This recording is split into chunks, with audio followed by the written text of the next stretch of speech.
Hello, everybody. Hopefully you can all hear me. My name is Scott Novak, president of TWG Plus, and I'm also here with Jeff Bennett, our senior marketing consultant at TWG. And I want to thank you all for taking time out of your busy day to join us to talk a little bit about student search and changing the conversation. Essentially, what we'll be discussing today is can you go into presenter mode? What we're going to be discussing today is how we have seen over the past few years how the communication of search has changed and how colleges and universities are changing the way in which they communicate with their prospective students from a strategic standpoint, from a creative standpoint, and overall the philosophy of search. So we can get started. Go to the next slide.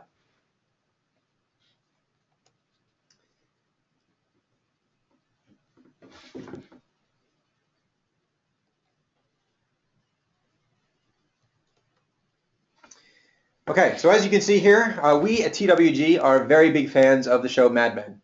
We love the show. Obviously, it's a great show, but essentially one of the messages that they always say in the show, Don Draper will always say is, if you don't like what's being said, change the conversation.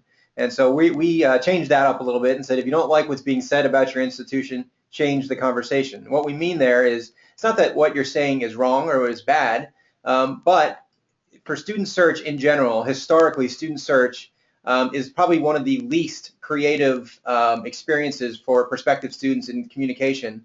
Colleges and universities tend to have very standard communication practices.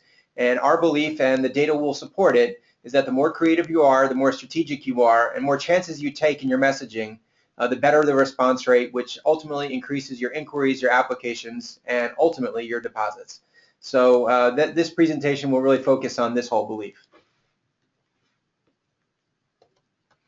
So a little bit about Jeff and I. My name is Scott Novak, president of TWG. I have been with TWG Plus since our inception back in 2007. I've worked with many schools in my time. Prior to TWG, I was with another marketing firm working in higher education enrollment marketing. And I have worked with large flagship state institutions, small liberal arts colleges, community colleges, you name it, regional, state schools. I've experienced that over my time, predominantly in the search communication area. And my name is Jeff Bennett. I'm senior marketing consultant. I've been with TWG Plus now for 3 years. Was prior to coming on board was a client myself, and spent some time in higher education in the admissions world. Also had a brief stint for about 5 years as a high school teacher. So excited to be here today to speak with you. Okay, I'll just briefly go over today's agenda. We'll spend just a couple seconds giving you some information about us as a company. We'll also review search for those of you that might be on that have not coordinated search campaigns, but for those of you that have, sometimes it's a good refresher to see sort of the philosophy of search overall. We'll talk a little bit about research and how that can inform a better search campaign. Purchasing the names, information that you might need in order to buy the right names to search. And then really the majority of this presentation is focused on the communication practices that we recommend, employ, and have seen colleges do a very good job in the communication of their search campaigns. We'll spend a little time on talking about really taking all that we've talked about and going at a more granular level to talk about marketing to multiple personas. We'll wrap up with a little discussion about how you might want to allocate your budget, and then finish up with a summary and then answer any questions that you might have about topics that we've discussed today. All right, so a little bit about TWG Plus. We have been a student search provider since 2009, as I mentioned earlier in my experience, but as with TWG, we have worked with large state schools, small colleges, you name it, we've experienced it, and really there are different communication strategies for each. We have, like I said, partnered with schools of various sizes, but we also have end-to-end marketing services, which from brand development to advertising, digital communication, social media, we really coordinate all types of communications, and all of that experience, all of those experiences really help inform us in the search area in particular. Because we have a pretty good feel of what colleges and universities communicate after search, it helps us build the best search campaigns for the schools that we do serve in that area. And we also have award-winning creative staff. We had a number of Higher Education Marketing Report awards this past year, particularly for student search. So we're very well versed in being very creative on the search end. I'm going to hand it over to Jeff to talk a little bit about an overview of search. Sure. Thanks, Scott. So the just diving in real quick, as Scott said, there's folks of different levels, I guess, on the webinar today. We want to just do a quick overview. Some of the things you may have heard before, maybe you're hearing it differently for the first time. But just taking a quick look, we really think that there's 4 key areas that we want to talk about with search. First and foremost, we're going to talk about research, and that's really just what names you want to purchase and how you want to get those folks. Purchasing of those names, definitely doing that. It's not as simple as just clicking a button. There is some strategy behind it, and we'll talk a little bit about that. And then also, as Scott mentioned, kind of the large portion of this webinar today will be is how do we communicate with these students? What is it that's going to grab their attention and ultimately get them into the enrollment funnel and hopefully someday joining, I guess, on your campus? And then after it's done, when it's been wildly successful, you want to be able to take a look back and analyze what it is that you did right, maybe where are some areas for improvement so that you can get ready for the next year when you do it. This is something that should happen on a cycle. And I always say, you know, search is a great way to enhance your enrollment funnel. This should not be the only thing that you do. If you do search hoping to get your entire class, that's probably not the greatest thing. This is a great way to enhance that. Now, taking a look at the research side of things. This is a good quote I like from Mark Twain. Supposing is good, but finding out is better. And I think what's funny about this is, you know, it's so true. Often when we're on a college campus, I know when I've been there, you hear things like, oh, well, this is how we've always done that. Or, you know, it just feels like this is where we should be buying names from, or this is, you know, maybe what a faculty member or an alum called in and said, you know, you need to be in my area. So let's do some research and figure out the exact reasons for what we're doing here at Search. Few bullet points we'll talk about here. Number one, hopefully that you as a campus are doing predictive modeling, getting a sense from your historical data as to what students are likely to enroll in your campus and using that data to help find the next generation of them. And then also, I love the prospective student survey, and this can be done in a number of different ways, whether this be something you do on your own through a Survey Monkey or getting some roundtable discussions of students at some of the high schools, maybe some of your feeder schools, but really finding out from them what is important in this process, why they choose you or why they don't choose you. Those types of things can really help inform some decision making that you have in the search arena.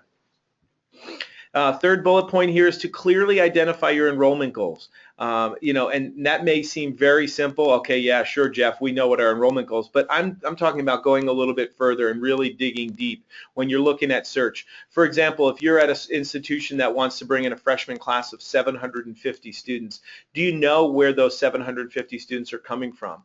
Search can help to find the little pieces, the nooks and crannies of that 750. For example, let's just say you built a new science building, right? Is your goal now to bring in 750 students with 50 of them coming into the sciences? Or if you are adding some new programs on campus and you've hired new faculty, do you need to bring in some more, say, communication students or English majors, whatever it may be? Just really making sure that you are driving towards not just a number, but actually segments of that number. It's also very important to assess all sources for prospective students, and you know, I think, you know, working with institutions, we sometimes will hear things like, "Yep, we do a search and it's 40,000 names, and we always buy from this list provider." Well, 40,000 names from one list provider is great, but maybe there's the potential of 10,000 names from 4 different list providers, and those are the 10,000 best names from each one of those sources. That's going to give you an opportunity to get more students in your funnel, and ultimately more students hopefully on your campus in the following semester. And then identify your target search populations. Within that search, there's lots of different things that you can do, such as, you know, making sure you've got in-state versus out-of-state students, students that are interested, you know, maybe they have the ability to pay to attend your school, or they're looking for certain majors. right? You don't want to just go in and buy all the students in your state because they're in your state, realizing that, you know, a percentage of them want to travel outside of the state, and they don't want to, and they want to study a major that you don't even have. Those would be things that might seem silly, but have been errors that we've seen been made. So. All right, and the next part would seem fairly self-explanatory, you would think, but this is actually going in and buying the names, and what are some of the strategies that you can put into place. I think Jeff did a really good job of talking about how research might better inform the right names to purchase. And in fact, he who buys what he does not need steals from himself, which I think is a really good quote and is pretty relevant to the topic of purchasing the names for student search. So what we want to do is allow, as Jeff had mentioned, we want to allow the research to drive a targeted list of names. So if the research is telling you that the students are more than likely to apply and or enroll from a certain demographic area, region, certain academic criteria, we want to make sure that we maximize that purchase and buy as many names to fit the research and the data that you've been provided. I know that our staff, our client service coordinators, can spend upwards of 6 to 10 hours for each school going through the various list vendors and trying to figure out how am I going to maximize the purchase for the schools that we serve? What's the right mix of students? Juniors, sophomores, seniors, how are we going to go about that? How are we going to match it up with the recruitment schedule that the admissions counselors for the schools that we serve might be a factor in which they go to buy the names. And one thing that I would highly recommend is, I know many of you probably get phone calls and visits from representatives from the various list agencies. I would take some time to spend some time and actually ask a lot of questions about how you can be better informed in buying your names. There's a lot of data that is available to you at no cost that can really help better inform the names that you're purchasing from these various vendors. And again, one thing that we have seen be very effective for many schools is that if you have a fairly short list of feeder schools, high schools that typically generate a significant portion of applications and or enrollments, that you might want to consider taking those names that you purchase from those schools and putting them not only in your search bucket, but also consider putting them directly into your inquiry pool. That way, those students who you know have a high propensity to apply will receive your top mailings, your open house invitations, your view books, your applications, any type of communication flow that you send out beyond search. Those students will be sure to get those types of communications on top of what you typically send in search. So we're going to take a step in a different direction right now, and we're going to focus a little bit on what we have seen as far as the difference in how students are responding to search. And there's a tremendous difference these days in this generation of students, which is Generation Z. Our staff currently is all reading the book Generation Z Goes to College. It just came out in January, and I highly recommend that if you have the time to purchase the book. It's a great book. It gives a really good philosophical expression, I guess, of this generation and what they tend to respond to, what they like. As you can see, I won't go through each one that's listed on the screen here, but they're very future focused and they're very into outcomes, community service, those types of things. So they're very different than the millennial generation, and we have seen that in response rates with some of the campaigns that we've sent out. So now we're really going to focus on the meat of our presentation, which is the communication aspect. This is where predominantly our presentation will go forth. Perfect. Thanks, Scott. One of the things that I want to take a look at on the next slide is a letter that probably leaves many admissions offices, and we'll look at that together real quick, and I want to share just some of my thoughts. Often in admissions, we try to communicate with 16, 17, 18-year-olds with a letter that looks something like this. It could be from any college, anywhere in the United States. It's very basic. It's offering a few things for students to capture their attention. But for the most part, students are not used to reading letters. This might be the first time they're getting letters, and I can promise you, based on the feedback we're hearing, they don't make it past the second paragraph. This is not how we would recommend communicating with students. This, on the other hand, is a search piece that we've gotten great feedback from, and I'll tell you exactly why. There are several things about this that students really enjoy. First and foremost, they love seeing their name on the outside cover. It's personalized to them. We've also have the ability to make this piece completely variable. Students respond to things that speak directly to them. In this case, it's more than just the name. In this example, each panel on this search piece is a different image that can be swapped out based upon the information that we receive from a student in a list provider. So for example, one of these panels may be set aside for an image that coincides with their area of academic interest. Another may be set aside for things they've either been involved in at the high school level or are hoping to get involved in at the collegiate level. Another may be different images for students that are coming from in-state or out-of-state. Whatever it may be, the hope would be that as a student reads through this search piece, differently from a letter, they say, wow, this school gets me as a student. They understand what I'm interested in and what I want to do. This next slide is a few examples of some emails. I think what it does here is you can see that these are bright, that these have lots of calls to action. They're led by statistics. There are as I said, the calls to action are up at the top of these emails. Most students, if they get this email and let's just say they don't choose to scroll through the entire email, up at the top there's some action. Apply today, attend our accepted students day, visit campus, learn more, all those types of things. Very important. Now, one of the things I want to take a look at is more so just the design of these emails is actually what's being written in them.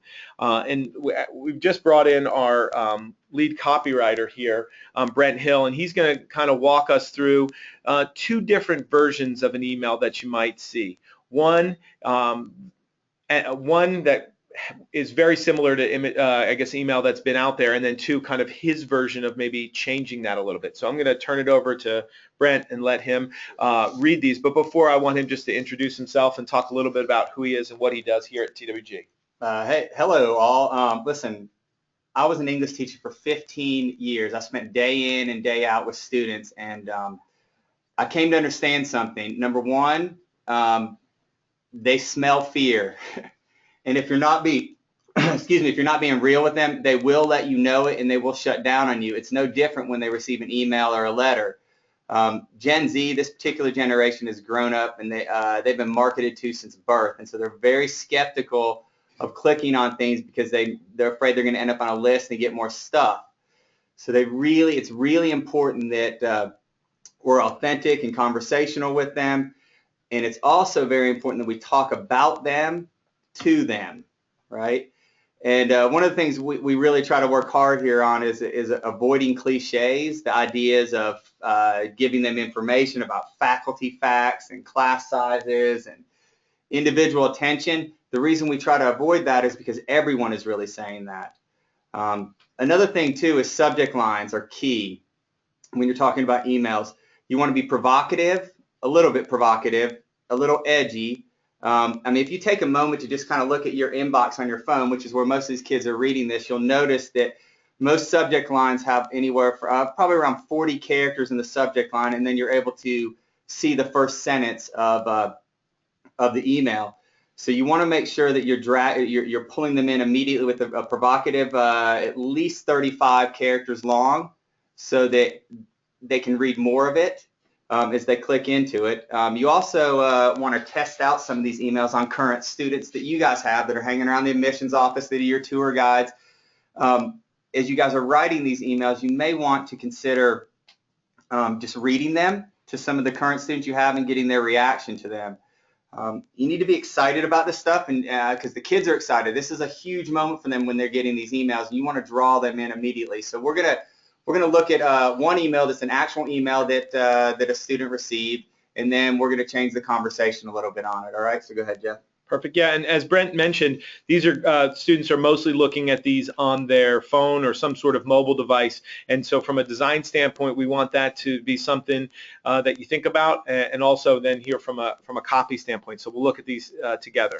Now this is an actual email that was sent to a student, and I changed out the names of the university and the student to, and this is not one that we wrote necessarily. This is just one that is floating around out there.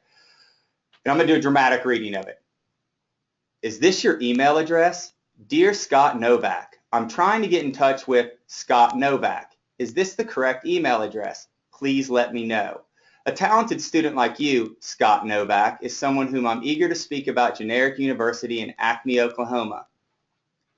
Please confirm your contact information so we can stay in touch. Do you know why I want to stay in touch with you? I would like to tell you all the wonderful reasons you should apply to Generic University. I believe that Generic is an excellent match for you because we offer interdisciplinary core curriculum. What does that mean? It means we place an emphasis on critical thinking, writing, independent research, service to the community, intentional international study. Also, our class sizes are small with a 14-to-1 student-faculty ratio. Wow, that's small. And since we only have 1,300 students, our liberal arts environment provides personal attention and creates a shared educational experience with your peers that I think you'll really like. So what is your first step toward applying to Generic? I am about to tell you. Your first step is to connect with me and let me know I'm reaching you and verify that your information is correct. Thank you so very much. Now, if you're still awake, we'll show you how we change the conversation on this one. You'll notice that the subject line already is speaking a little bit in some pop culture terms that they might be familiar with. This might get a little awkward. Now, what kid's not going to click on that? Scott, so we haven't officially met, but we like you. We like your academic performance. We like how involved you are at school. We like everything about you. In fact, we're so impressed with how you're doing in high school that we want you to apply to Generic University today. Let us know you're interested and we'll tell you all about the $20 million we offer in scholarships every year. Or maybe we'll tell you how College Magazine ranked us as one of the top schools in the country. Go ahead and apply. Now is a great time. Great. Thanks, Brent. You can obviously see the difference in both of those emails. The first one, much longer. Students are probably not going to read through that entire thing. Definitely have to scroll at least 2 or 3 times with your thumb on that. Also, as Brent mentioned, the subject line is really important and what we're trying to get across. In email 2, we're talking to the student. And talking about them, talking about how great they are, whereas in the first one it's talking about I do this, I do that, I. They don't want to hear that necessarily. So I just want to add one other thing, Jeff, is that if you'll notice in the first email, if you go back, Jeff, you'll notice that one of the rules in writing emails, and this is good for writing search emails as well as just emails with people in general. You should never start a paragraph or an email with I. It immediately sends a message that you're more important than the person you're communicating with, and they will shut down. So as you look at this typical email language, you'll see all these I's through there. You need to lose the I. Thanks, Brent. Yep. Perfect. Okay, and the final part to this communication is a practice that we have seen some schools be very effective with, and that is integrating social media into their student search campaign. So the next few slides are actually going to be, we pulled 3 slides from our training slides for a school that we work with, and what we would recommend to their student ambassadors and how to present themselves to be a brand ambassador of the school. And you'll see some points in here. Most importantly, be happy, smile, heartwarming. We want these students who are current students at the school to really give a clear picture of what the unique advantages of the institution are. Prospective students will follow them. They will learn from them. They will want to be known with them. They will want to talk to them. They are the best ambassadors of your institution that you can employ through this process. Another one we tell them a lot about is we want to have a sense of humor. We want it to, as Brent mentioned many times, we want these communications to be authentic and in the first person and casual. So it is really important that they can take pictures of themselves at the cafeteria, in the residence halls, at an athletic event, any type of social event that's on campus. We want prospective students to see the full picture more in what they just get on some emails and a view book and some printed publications. Also, one of the things to really keep in mind is, being on all the different platforms that are out there, and obviously the ones that are still to come. Students do a good job of keeping us informed as to, what the cool new way of communicating is.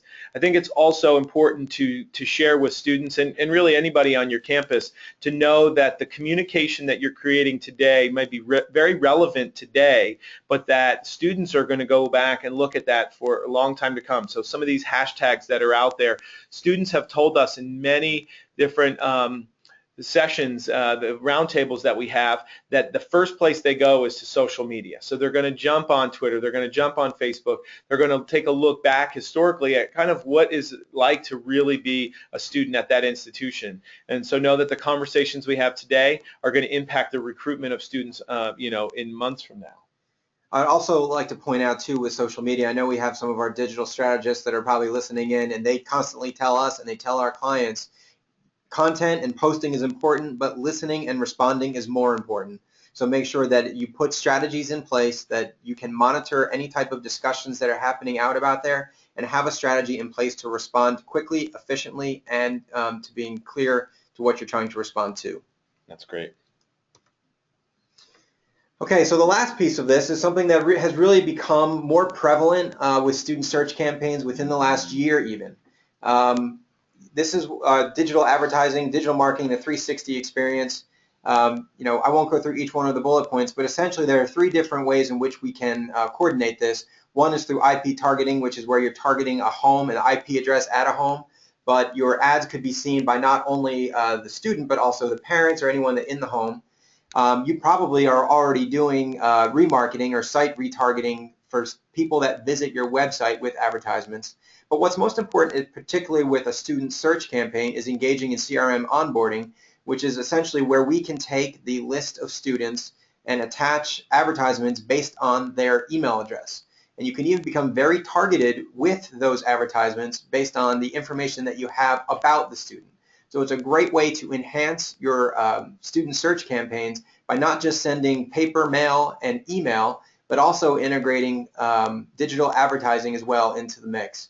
And while conversions are important, what's most important is that these ads are being seen, your name is out there, and is a big brand builder for your institution. And as Scott was saying, bullet point number 2 is huge. This really supports your publications and your direct mail, your search efforts. All the resources that you're diverting to top-notch publications and a search campaign, the CRM onboarding can really help. All of these can, but as we're talking about search today, this can really help support that. And I think it's the kind of the next logical step in communicating with students. So here are some examples of some digital ads that we have developed. And if you'll notice, they're all bright, colorful, exciting in some spots. What we're trying to do, and each one, for the most part, has a call to action. And those call to actions can be anything from, inquire here or click here to apply today, or even come to visit campus. Now, they might not click on the advertisement because they want to apply from the ad, but it might remind them that they need to apply. They might go offline and then come back at some point and apply through your website. That's very common, but the goal here really is to drive them to apply. And our final piece is building and marketing to multiple personas, which I'll let Jeff talk a little bit about. Definitely. I think, we brought up a few points of making things variable throughout the communication in search and really throughout your entire comm flow. Personas is taking that to the next level. And I'm not sure how comfortable or familiar you are with personas, but the way that we look at it is a few different areas. Building these personas it should be something that comes from the research. And the research that you have is going to tell you what different types of students you currently have on your campus and which ones are looking at you. These personas become the different groups you'll communicate with. And persona might be, Jeff, who is from out of state, who wants to be involved in athletics on campus, who is interested in a series of 3 or 4 different majors and is going to need a certain percentage of financial aid. That might be one persona. Another persona might be Scott, the in-state student who's going to need no money in the financial aid process. He's going to be a full pay student. He's interested in a series of 3 other different majors compared to Jeff, and maybe he wants to get involved in student life and student activities. And so you start to form, you probably have these students, as Brent mentioned, the students that are in your office. You say, hey, if we could always recruit another one of those students or another one just like that, you figure out who they are, you figure out what their shared characteristics, and then you create a distinct comm flow for those students, starting at the search phase. And so instead of sending one traditional piece as it's been done in years past, or even a variable piece to multiple students, you set up distinct comm flows to those students. And so they're all going to get different search pieces, and they're going to get different follow-up. They're going to get different publications potentially that focus on the areas that they're interested in. And as Scott was just mentioning, even the digital ads can go to them based on their persona. The goal here is to have students on the other end receiving a message somehow from you where they say, this school gets me, they understand me, and this is an institution that's a good fit for me. I want to go explore further, whether that be a visit or by applying or even just going to the website. And as I say down at the bottom, definitely the personas, you want to carry those through both your print and digital communications. Staying consistent is something that's super important. And the last piece we really wanted to just discuss today was what we've seen historically with how colleges and universities tend to allocate their budget when it refers to their comm flow. Another quote we like is, a budget is telling your money where to go instead of wondering where it went. So the next slide really kind of shows traditionally, so this is the enrollment funnel, right? Suspects, prospects, applications, and deposits. And we have seen historically that budgets tend to be allocated much like the funnel. A lot of the dollars associated with the communication practices start at the top end of the funnel because you're reaching out to the most students, so obviously your dollars seem to go in that direction. But what happens is by the time you get to the most important part of this, which is applications and deposits, the budget tends to shrink, and all of the communications seem to be very, very process oriented. Once they've been accepted, communications then switch to, here are the forms you need to fill out, maybe a letter or two from the president or, a dean of enrollment or whatever the case may be. Most schools leave the marketing sector. They kind of get really into this process mindset. Now, while we have talked a lot today about the importance of search, and it is very important, we believe that the right budget allocation should be almost like a cylinder. Same amount of dollars with each part of the funnel, doing very strategic, creative communications at each stage. Yield is extremely important, and actually so is Summer Melt, which is actually the next webinar series that we'll be doing next month, coincidentally. But basically, when we look at the budget allocation, we believe it should be a cylinder and not a funnel like has traditionally been done. And this goes back to the beginning of the webinar when we were talking about, doing the research on the front end and really making the right decisions. If you make all the right decisions in the beginning part of your search campaign, you should be able to align your dollars the way that we're showing here on the right side of the screen. By spending less on less students, but on the right students, you should have plenty of resources available at the end to make sure that not only were they the right students at the beginning of this process, but also at the end, and you can have them enroll and attend your amazing institutions. And then finally, we just wanted to summarize the presentation today. If you've learned anything, number one, we would say, and as Brent really reiterated a number of times, don't be afraid to take a chance. Creatively and how you communicate and how you speak, try something different. And it really goes into the next one, understanding what your competitors are doing and how they're communicating. It's really an opportunity for you to take a chance, be different, and connect with students. Be authentic and transparent in all communications, social media, print, email. Just be true to who you are. Don't get wrapped up in cliches, and be authentic and transparent. When it comes to the advertising, advertising is important, but we want to make sure that we have very targeted advertising, that there's a strong call to action, so there's a reason for that. And at the end of the day, speak their language. You have access to these students on your campus. You can conduct surveys to get feedback, but ask questions. Make sure that those are the types of students that you want to communicate with and that you're communicating with in their language. And finally, we wanted to open it up to any questions. I believe that you'll be able to open up the question or raise your hand or even in the chat box on your webinar. So if you have any questions, we will be able to answer them.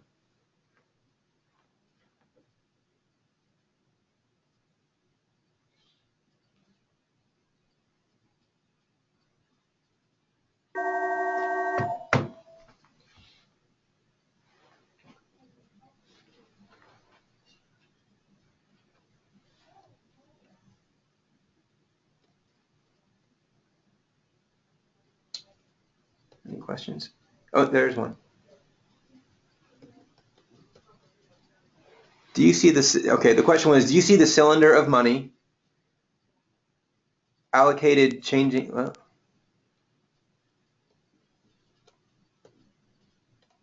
no, can't read the whole thing. Here we go. Okay. Do you see the cylinder of money allocated changing with PPY?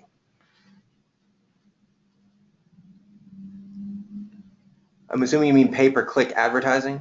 Not necessarily. I think there's a number of different ways in which you can structure your communications. I think what it comes down to is taking a look at your overall comm flow, understanding where you can make decreased communications. For example, we do a lot of comm audits, and many times when we look at comm flows, in the inquiry stage, we will see schools sometimes sending as many as 15 different letters.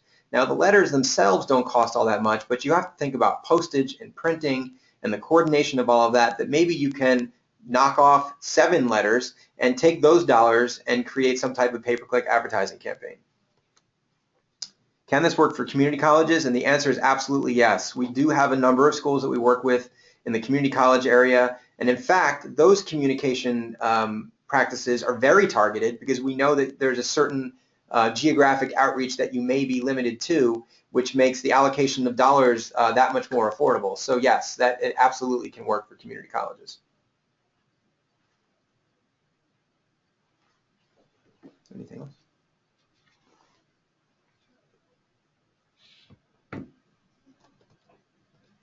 What are the optimal times to launch search campaigns? What's the latest you'd start a new one? That's a great question. And in fact, it's funny. I think there are traditional times that colleges and universities have engaged in for launching search campaigns. You'll see a lot of schools start at the beginning of the fall semester for seniors and in January for sophomores and juniors. However, we have seen fantastic results for schools that maybe switch it up a little bit and start either a little bit later or even a little bit earlier. So because you're going against the norm of what other schools are doing. So when we had that point before about zigging while your competition is zagging, that's an example of that. Most schools will start in usually August and January. Maybe you want to switch it up a little bit and do it in July and February, or September and February. So I think there's advantages to doing it at other times. So the answer would be you can go the traditional route or you can try to switch it up a little bit. And the question I think we had before about PPY, just to jump back in there, prior year, I think what we're going to see is the things speed up a little bit, and obviously, I think the funnel could still be changed into a cylinder. It may add a different layer there for when you're launching your financial aid communications, but that would be it in my opinion.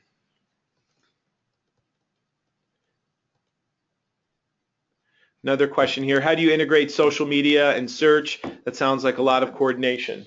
So how we've done that in the past, there is a lot of coordination, and it takes a lot on the front end to develop that. So what we have done is we have worked with a few schools to target 10 to 15 what they would consider ambassadors of the institution. And we get them all in a room and we go through a training seminar for about an hour and a half presentation by our digital strategists, who show the presentation a few slides more than what I showed earlier on. But we give them a schedule. So we say we want you to post once a week, and we give them topics to post. We also will give them dates in which is important to be posting things on social media. So in other words, if there is an open house coming up, we want all ambassadors to know about that and post and encourage students to attend, and give them the real reason why they'd want to attend an open house, what they'd be learning about. So there is definitely some coordination, but also with this, this is an example of where it is very important to monitor and teach as you go through the process. It's not something that you can really set up at the front end and let it run. You need to associate at least one person on campus to be monitoring these students and what they're talking about. Not that you're worried that they might say anything off color, but you just want to make sure that they are following the plan, they are pointing out things that you want them to point out, and that it's being consistent with the communications that you're sending outside of that. Another question here, for the email you showed us, are you saying that it would be text only without any photos? No, that's not it. Sorry for any of the confusion. I think the previous slide with some of the colorful, the graphics on there and the short, concise text would be what we would go with. What we wanted to do is just show you the copy, and I apologize for that. That was just the copy only so we could actually see it. If we had it on the graphic, it might have been too small, so we wanted to blow that up so we could read through it together. Definitely think there needs to be a template, a graphic template that's something that you can use throughout to be consistent, maybe even changing out some of the images at the top throughout your campaign, but definitely something that would be on brand. We want students to be able to receive something in the mail, get something at a college fair, get something electronically, whether that be an email or a digital view book, and have it all look the same and be on your brand. Good question there.